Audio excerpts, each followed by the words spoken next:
Very good. Today is July 28th, 2023. My name is Marvin Rappaport. I'm a longtime member of the board of the Ethelbert B. Crawford Public Library in Monticello. Joining me today is Lynn Skolnick, longtime president of the board of the library, and Alan Barish, longtime director of the board.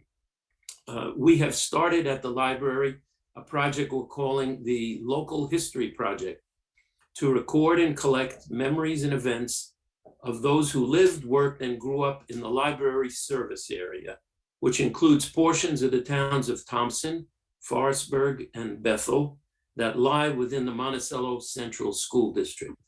Now, the Monticello Central School District is critical for today because we're privileged to have with us somebody who worked for decades for the Monticello Central School District, and that would be a former teacher, principal, and superintendent of schools, Dr. Robert J. Kaiser. Bob, welcome. Well, I'm happy to be here. Great. I'm going to set it up so that you're the primary person shown on screen. Bob, we would like to know how your family came to Sullivan County and when did they? And then I'm going to ask you when and where you were born. How'd your family get up here? Well, as you can name with the name Kaiser, we were German, right? Yeah.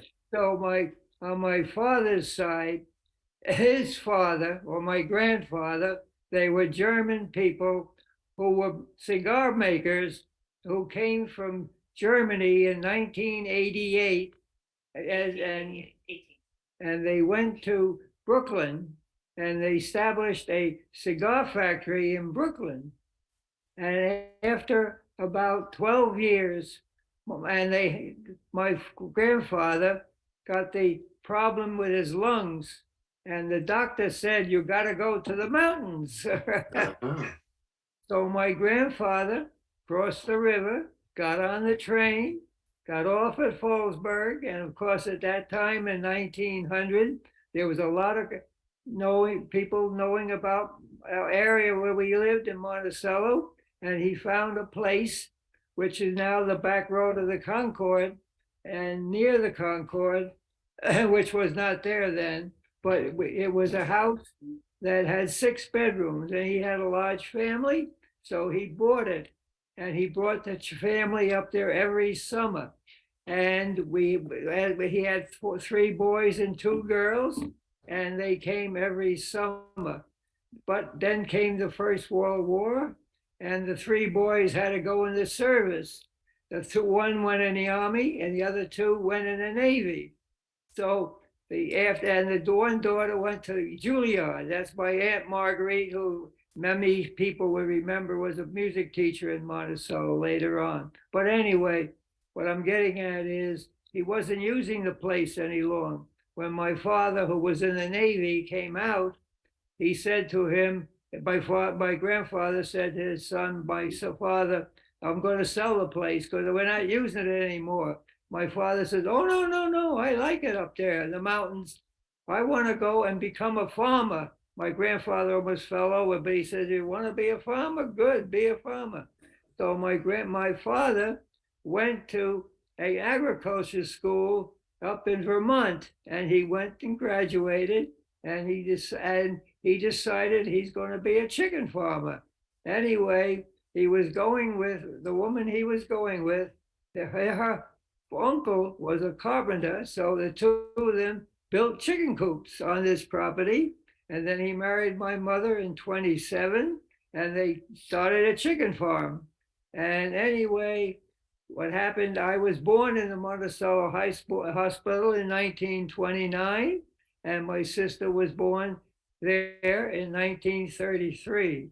And we spent our youth on the farm. It was during the Depression, so there was not much money. So we had a lot of gardens with vegetables and all that kind of stuff. But there were bungalows all around us. And the people from those bungalows came and bought chickens and eggs. And most of the eggs that they had was sent to New York to be sold. But what I'm getting at the bottom of our hill was a big casino called Hunnebines, which had bungalows, rooms, big pool. We used to go swimming there. They had boats, so we spent time there. But later on, what happened is, as we got older, we then decided that when it's time to go to school, that we had to go. My mother said, "Well, we have to get you to go to school." So there was a one-room schoolhouse in Kaiser. However, my mother and father were good Catholics, and we went to St. Peter's Church in Monticello. And St. Peter's at that time had a Catholic parochial school on Liberty Street, and we went there. It was done by the Dominican nuns from Long Island, and there were 4 of them, and we had 4 classrooms. One was for first and second, third and fourth, fifth and sixth, seventh and eighth. Anyway, we had no kindergarten, and when I got to the 5th grade, we had a great teacher. Her name was Sister Manuela. She was great. Anyway, I was in the 5th grade, but I was paying more attention to what was going on in the 6th. She says, "You might as well come over here and do what they're doing in 6th." So I ended up graduating at the end of the 8th grade. I was 12 in June 8th, and I graduated and became a high school kid just at 12 years old. So we went to Monticello High School, all right? Now I'm in Monticello High School. And anyway, it was different, hey, after coming from a parochial school, but we survived, all right? And How did it feel, Bob? How did it feel to be so young with everybody else much older than you? Yeah, well, I tell you one thing, I was always big for my age. I gotta say that. Heck, I shaved when I was 12 years old. Okay. Hey, listen, I had a cousin who was 2 years older than I was. We used to go to the movies. He got in for half price. I had to pay full price. Anyway, what I'm getting at is, in those days, and I'll answer some of the questions as I go along because I got this thing pretty well memorized, all right? Okay. When you in schools, as you well know, was a local village school. So and there were lots of little schools all around it, one-room schools, like in Kaiser, Paulsburg, in Sackett Lake, all over the Smallwood. But the big ones were like in Wurtsboro, in White Lake. And so in order to get their high school kids to go to that school, they had a contract with bus companies or taxis to get their high school kids there. So in the one in Kaiser, what they did is they contracted with the short line bus company.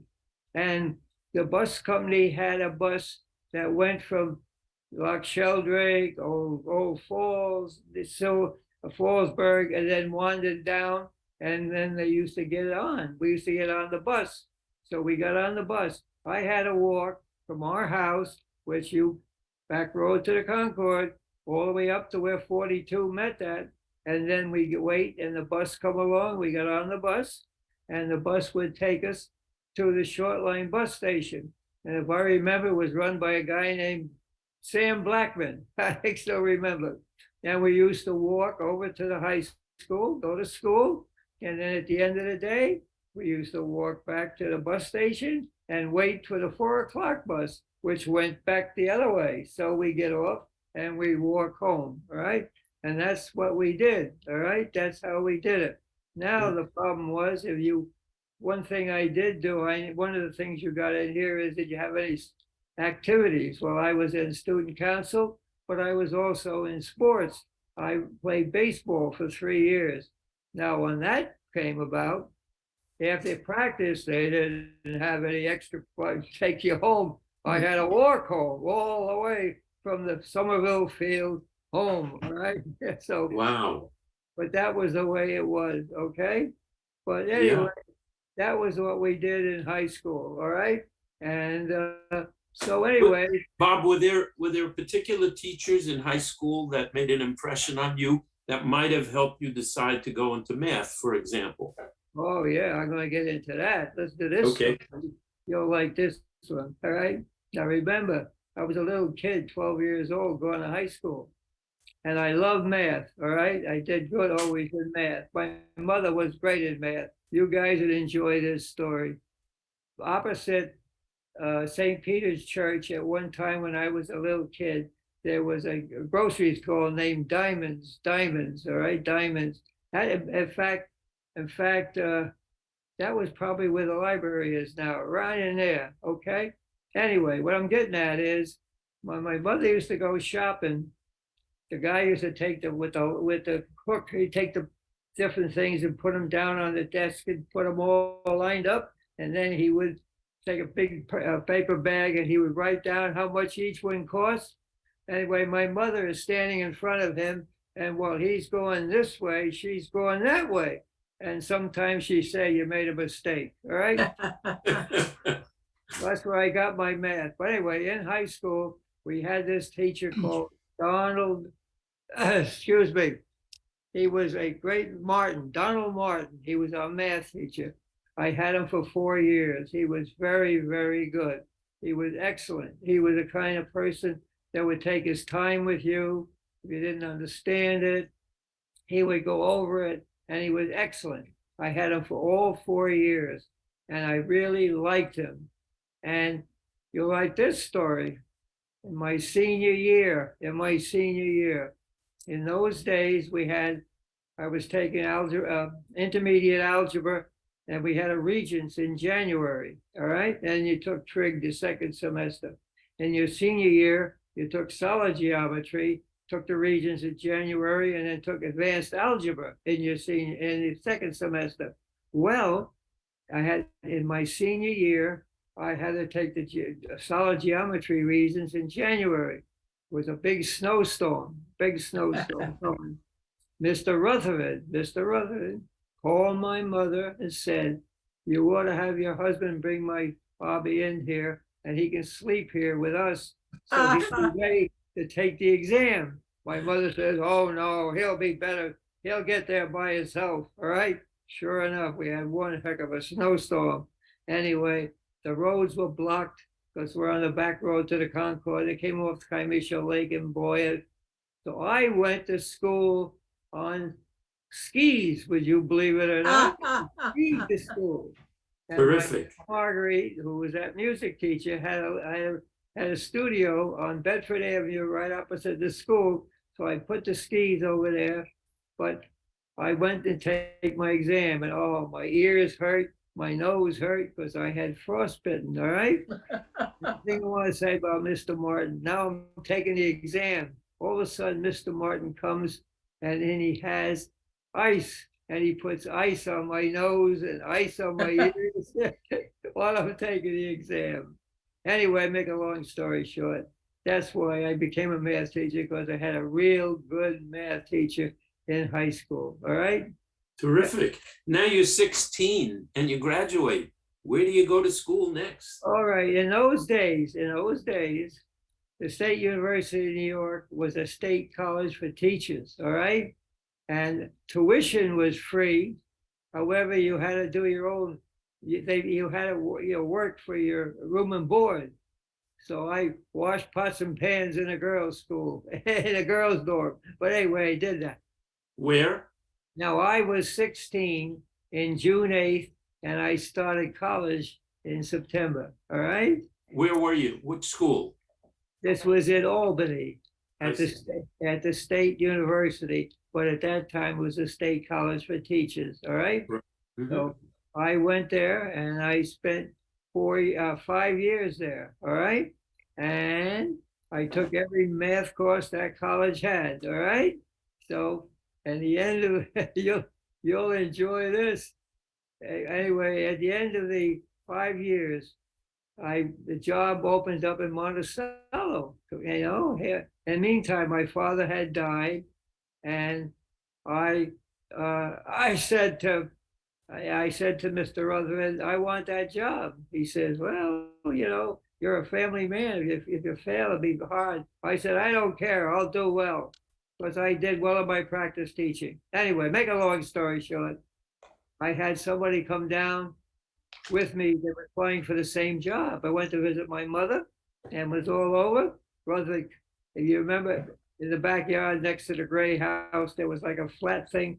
And he comes out with this guy and he kids me, come on in the office. So I went in the office and said, you know, Mr. Rutherford, he turns around and says, do you want this job or don't you? I said, yeah, I want this job. He says, well, it's yours.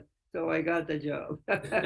That's great. So I ended up teaching with teachers who were my fellow teachers when I was in school. But anyway, I taught the math and I enjoyed the math. That was the best part of my life of education. I spent 38 years there, but my best 9 years with teaching math. I loved it. I love working with kids, all right? And I made sure kids passed.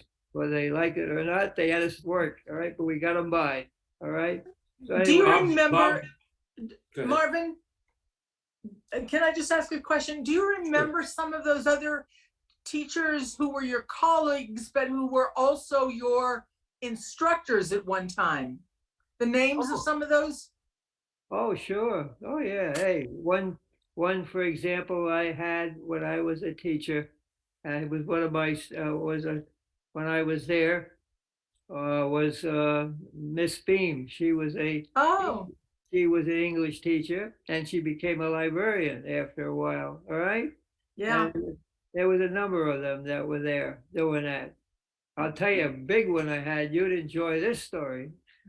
Coach Somerville. He was our big athletic director. All right. Remember, I played baseball for him. Now, what happened is he became, you know, he was a coach of the basketball team. I ended up having to take care of the score for the basketball team when we went to games. He could never get over in his mind that I was a teacher just like him. He still talked like I was one of his kids. One time he yelled at me because I didn't keep the score right. I told him, Coach, get through your head. I'm a teacher just like you. And if you don't understand that, I'm going to take this book and I'm going to hit you in the head with it. Anyway, that was my Good story. teaching. Right? Hey, Bob, was the new school built already, the larger building than the one on the corner? The high school was already built in what, 35, I think it was built. yeah. Yeah. So you taught in the high school? Yes, I taught in the high school. That's where I taught. Up and through 316, 315 was where I taught, all right? Yep. And when my wife, Mary Ann Qualtier, came along, she taught in 316, and we ended up getting married. She was right next to me, all right? So What did she teach? she taught English and Spanish, all right? Okay. And anyway, she was there for 2 years, all right? But that's where we were. And we were the big hit around school, you know, Miss Qualtier and Mr. Kaiser. But we got married. But She went on to be a guidance counselor ultimately. that's correct. She said, well, after she raised the kids, she said, I want to go become a guidance counselor.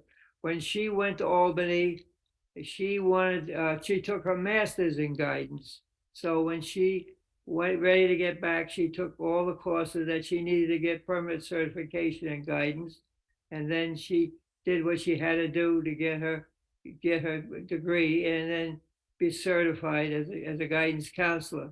And then what happened is Liberty at one point needed a woman counselor. So she got the job in Liberty. And so she became a counselor in Liberty and she was there for 20 years as a counselor. All right. So that was what we did there. Bob, don't leave without telling us about your kids. What years they came in? I can't hear that one. What about your kids? You guys raised your family. Where did you live when you guys got married? Oh, this is interesting. You'll enjoy this. In 1952, we got married. We bought a house on Nelshore Drive in 1954, which was new, all right? Anyway, we started having kids, right? And anyway, we had 3 boys. And I said to Mary Ann, you know, I'm never going to make it on this salary, teach with 3 kids. That's how I got into administration. I said, if I'm going to stay in education, I got to get into administration, all right? And by the way, one thing you didn't ask me was, what did I do in the summer? I was gonna, yep, After my first year of teaching, they started a summer school in Monticello, and I started teaching summer school. All right. So I was on the summer school staff. Okay. And in the distance, my mother, way back in 1946, my father died. And my mother said, "You're going to have another job to help out, sending you to college." So we had a friend called we had a friend that got me a job over in Reynolds Company, and since I was only 17, I couldn't do anything with mechanics, but they got me packing orders in the frozen food orders down in the cellar. All right, I packed all the frozen food orders, and they sold to restaurants, they sold to hotels, bungalow colonies, they sold to grocery stores. So we had a lot going on. I did that, would you believe, for 12 years. I did that every day, every summer, from 3 o'clock in the afternoon to 10 o'clock at night. And this thing I think you remember because other people have said the same thing. When I used to get done at 10 o'clock at night, all right, now this is back in the 40s when I was in high college. I was doing that, or even in the early 50s. I would go before I went home to bed. I would go to town, and I would go to one of the of the of the drugstores. For example, Glick's had one right next to the Rialto Theater, or you had one down at they're all over. Even yeah, Gazars, what I'm getting inspectors, at yeah. is, I used to sit there and I watch as I ate my sandwich, all the milk trucks going by. Because remember, Port 17 wasn't built yet, all right? And the other thing was, all the stores were wide open. Everything at night was open, okay? Yeah. People came to shop. They were there at night to shop from hotels, especially after, the racetrack got open. Then you had, from the hotels, people would come and all the stores were open. And it was unbelievable how much activity.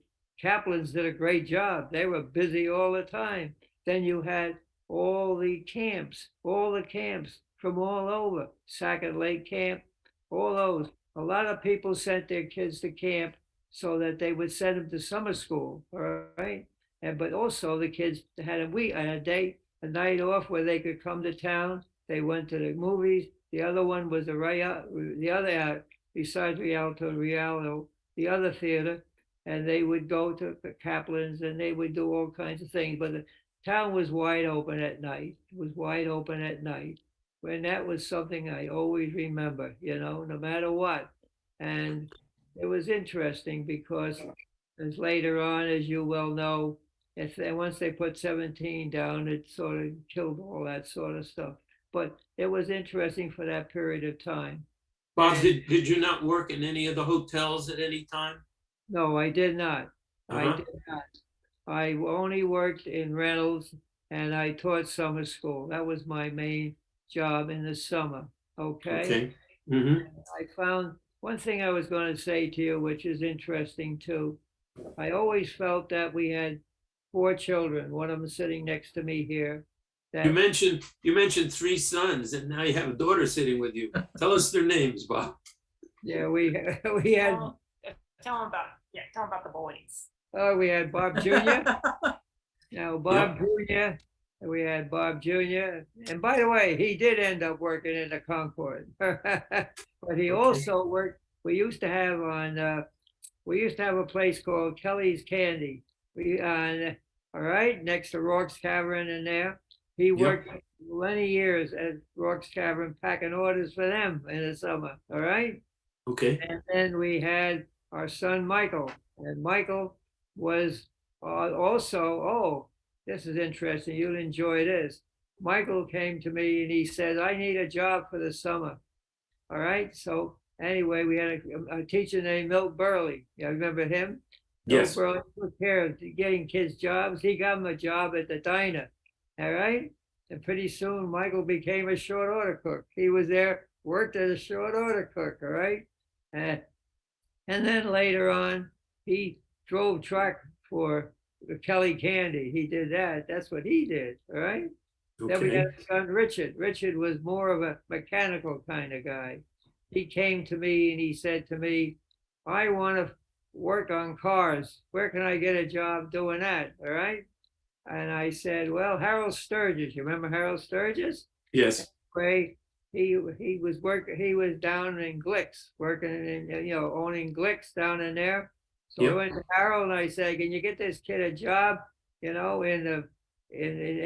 that department? Sure, he said. So he got a job working there, fixing cars, and that he went to do that kind of stuff. So, and then our daughter here, she ended up, what'd you do? I worked at National Bank, She worked at the National, and I worked at the Bean Bank. and she High worked school at, and college. That's Joanne, yes? Uh-huh. Yep, and there's the ice cream lady that ended up being a clinical dietitian. Yes, I thought you were a dietitian. Now I teach pre-K. so anyway, that's Terrific. where we are. But I always said, listen, this is important. This is important. When I sent to my kids, all went to college. None of them went to college in New York State, all right? They went all over the country. Michael ended up, well, Yeah, Michael ended up. later on. Yeah. What I'm getting at is they had learned to deal in their work in the summer with all kinds of people. They had no problem when they went to college dealing with different types of people in college because they worked with people in the summer with all kinds of people. I always felt that was a very strong thing that when you grew up in Monticello as a young teenager, you had an opportunity when you worked with all kinds of people. I felt that was a positive thing where we had in Monticello, all right? Great. I think that's true. But a number of people have said that over the years, that it helped them as they traveled throughout the globe, but certainly throughout the country, meeting and dealing and working with other people. Bob, now you're a teacher and you decide you want to be an administrator. Was it your first job as an administrator, assistant principal, that I knew you as when I came to the high school building in 1960? Was that the first administrative job you had? Yeah, well, I ended up, Mr. Keller was the principal, all right? Yes. I was a summer school principal. And as you well know, I was always a very good disciplinarian. So when he had to go do something, he had a problem. He always used to say to the secretary, go down and get Kaiser. He'll take care of the problem for me. So I ended up having to leave my kids and go fight with the kids who had the problem. So anyway, when he finally got the Board of Education to get him assistant principal. So I took the job. In those 4 years, it was very interesting because here I am as a very strict disciplinarian. I ended up dealing with discipline problems, all right?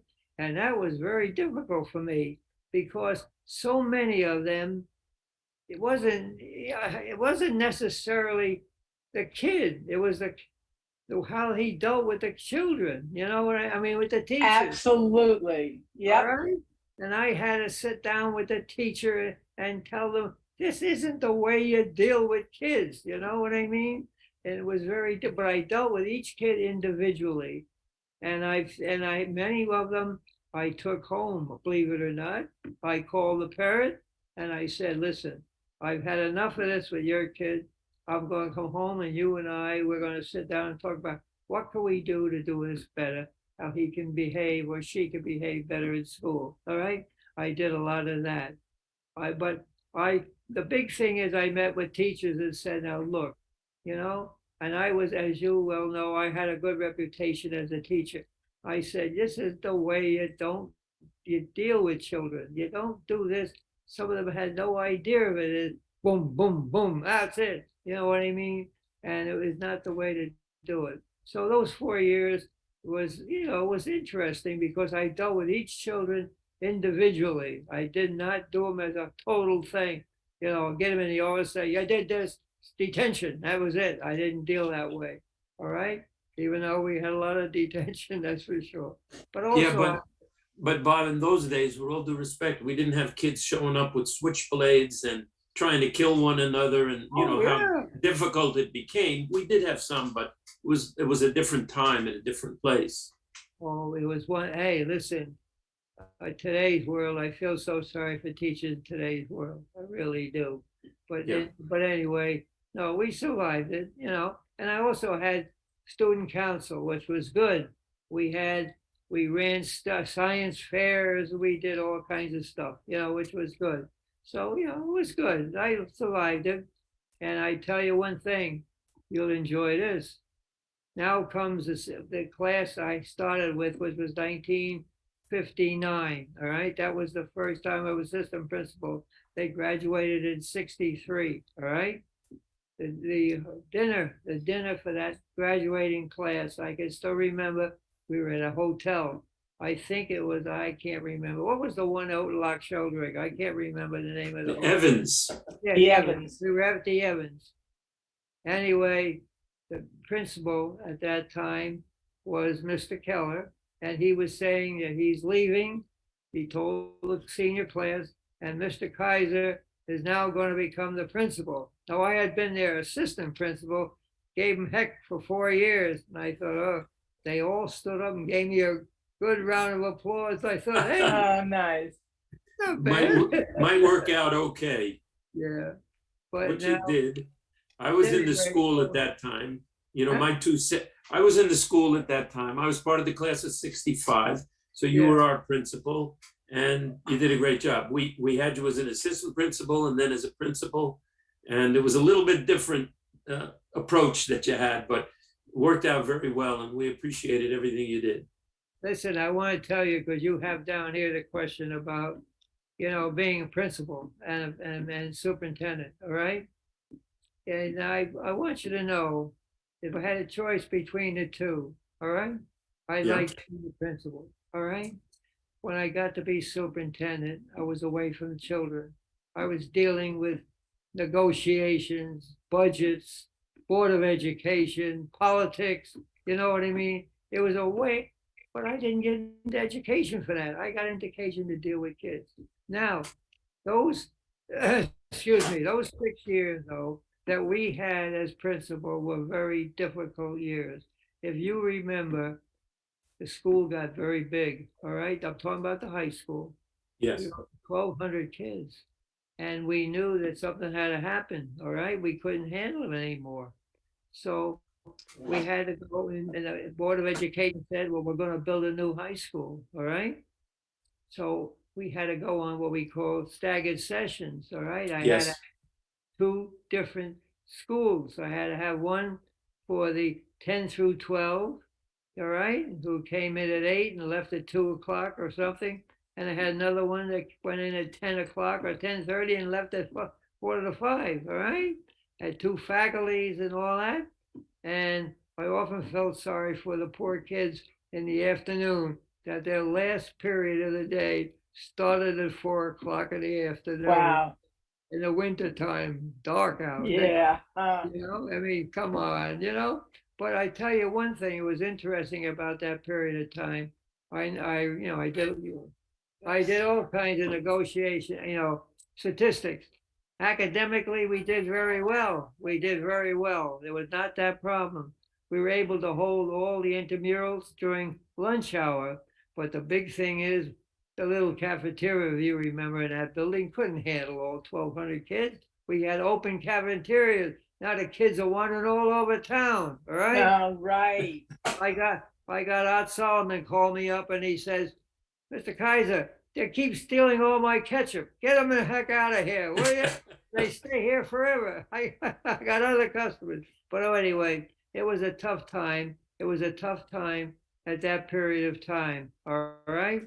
But we survived it. But then what I'm getting at is we had, in building the high school, I wanted it so that the kids, for example, you were there. If you remember, in basketball times, when we were playing Kingston or somebody, we always had to have a problem. We had to have worry about we're going to have a problem. I wanted things such as, if you remember, when we built a new high school, we had the team way on the other side, so we didn't have those kind of problems. I wanted a closed a place in the middle of the day of the school, so the kids could wander around in lunchtime. They had seniors had their own place. You know what I mean? I did all that in the planning, so that took time, but we did it. And then the contractor went bankrupt, so it took a year longer, but we got him in. And then what was tough is once we were in the new high school, now, remember now, this is 1967 to, let's see, oh yeah, this is the time where we had Vietnam, all right? We were doing it in Vietnam. The feelings were strong in Vietnam. That affected the faculty, the kids. I even had me.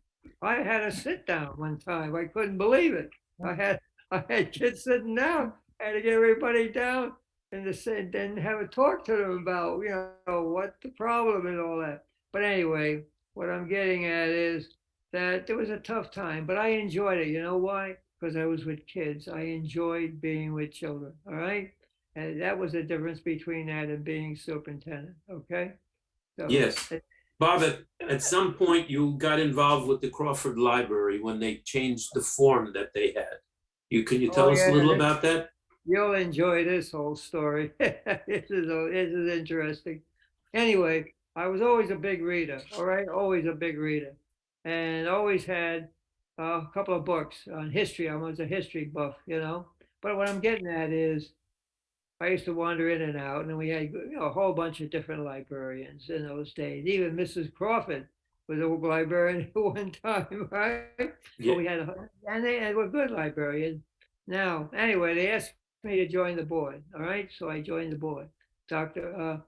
Judge Cook was on the board when I first went on it. Okay, there was maybe you as an attorney would know. I think it was somebody, a lawyer, Nellie Child Smith or somebody like that. I forget. Steve Oppenheim was very involved in the library too. Right. So we had some good people on the Board of Education, all right? Had no problem. Now, we had basically the money from Mrs. Crawford's estate, which was not that much. But then we also had a little money from the town of town of Thompson, had a little money from the village, some little money from the school district, and then there was a couple of families that were very good. Smith family. I forget her name. Was Smith? I forget. It was Virginia. Anyway, it was what? I see. I got it down here. Virginia Smith. Yeah, I forget the name. It was a Smith family, and there was another family that gave us money also. All right. Anyway, by that time, Ruby Pollock got on the board, all right, who was a former superintendent district. And he and I said, what can we do to see if we could get this to be a public library? So that's right, it was Mildred Smith, that's right, and Mildred Bennett. Oh, Mildred Bennett. Yeah, they were very supportive of the library, all right? But anyway. We still have that money. Yeah, Ruby and I went to see Charlie Cook. Charlie Cook was the senator at Sullivan County, all right? And Charlie Cook, we knew from our job as superintendent and him as superintendent, he was very good in education. Could talk to him. He was very powerful in Albany, and those people thought a lot of him, all right? Anyway, we went to Charlie and we said, Charlie, what do we got to do? We would like to see this to be a public library. And he said, I think we can do something, he said. And I said, Ruby and I said, I know if we do it, it's going to be under the under the umbrella of the Central School District. And we do not want it to be the people voting on the budget and the Board of Trustees at the same time they're doing their own their own budget. We want it in the fall. So he sent us to somebody up in Albany who does this kind of thing, organizes this, and he did that. And we did have it so that when it was done, it was that the vote would be in October, and that you have the budget in October and the board there, all right? Anyway, Charlie said, I'll take care of it in the Senate and I'll find somebody in the House, in the Assembly that'll do it.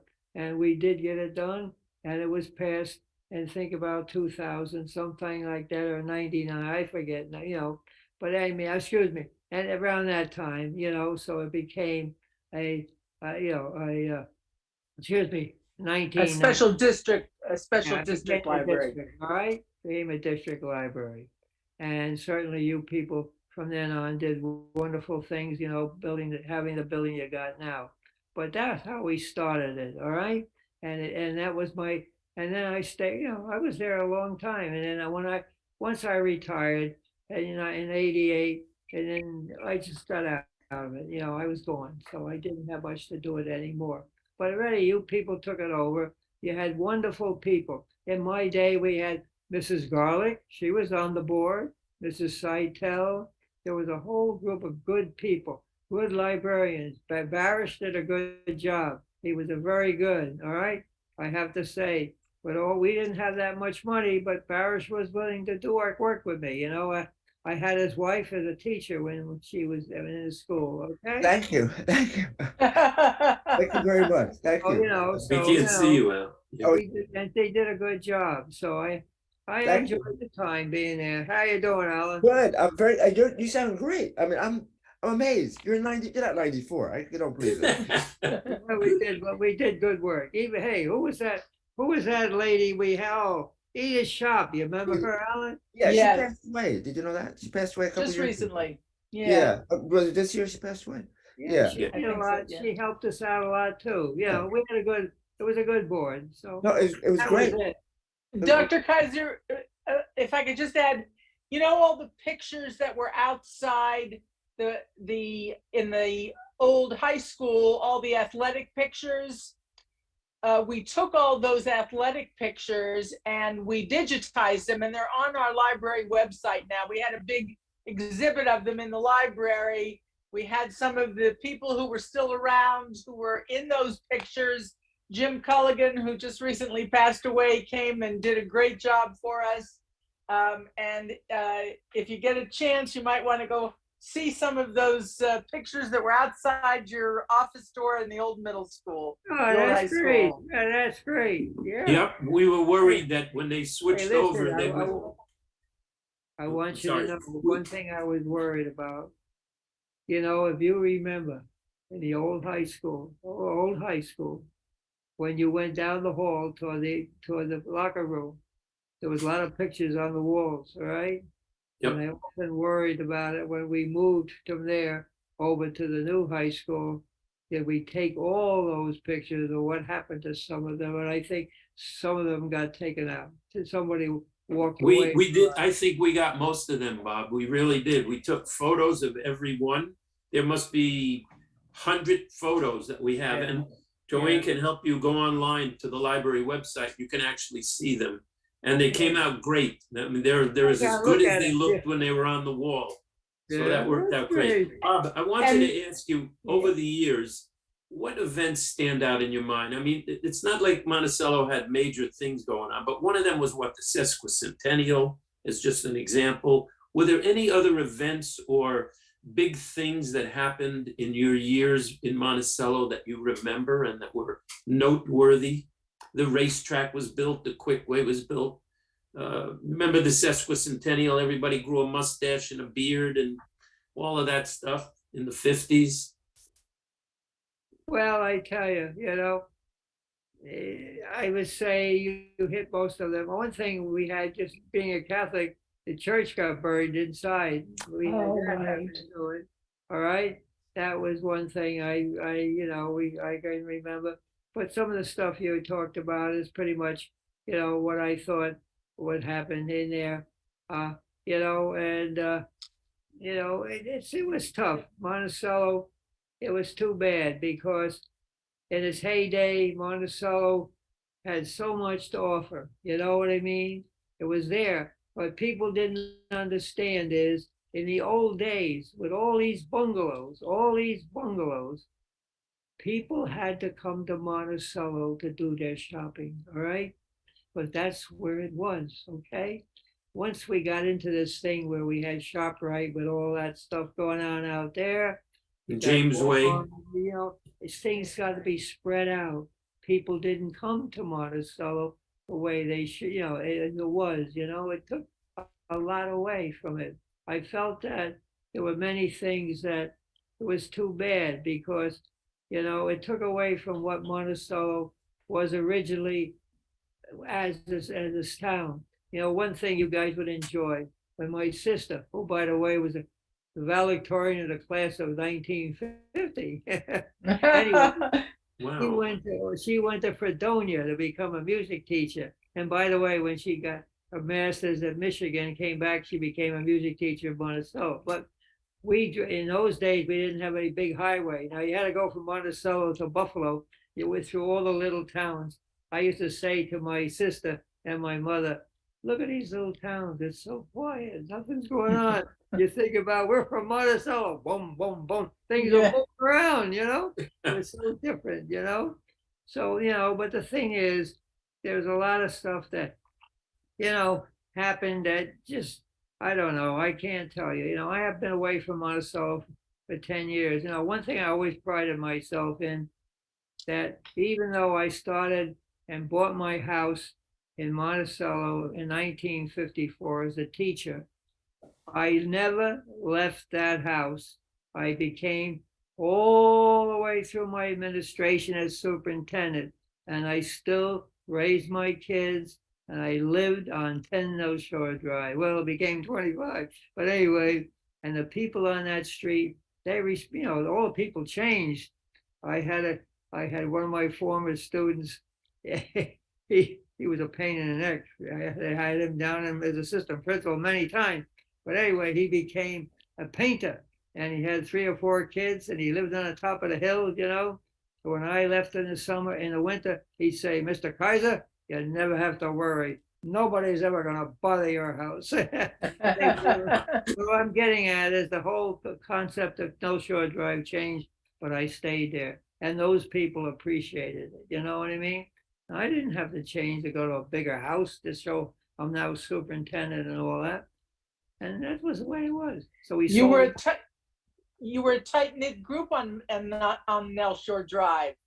Were the Leschners there, and there were quite a few families there. Oh yeah, sure. The Leschners, the Kellys. Yeah. Oh right. Yeah. Oh yeah, it changed. But they were originally, we had some good people there, you know. But anyway, so I sold it in 2012, you know, so that was it. And so really, I haven't been back except to visit my wife's grave a couple of years ago. Other than that, no. And by the way, I'll go back because I'm going to lay right next to her. So, Dr. Kaiser, I'd just like to share with you, you know, when we built the new library, which opened in November of 2015, the last full year that we were in the old library, our number of attendees at programs was 1,800 people. By 2017, after we'd been in the new library for 2 years, our attendees at programs rose from 1,800 to 8,700 attendees at various programs. oh my Because Lord. we had a room for the first time, a community room where we could hold programming.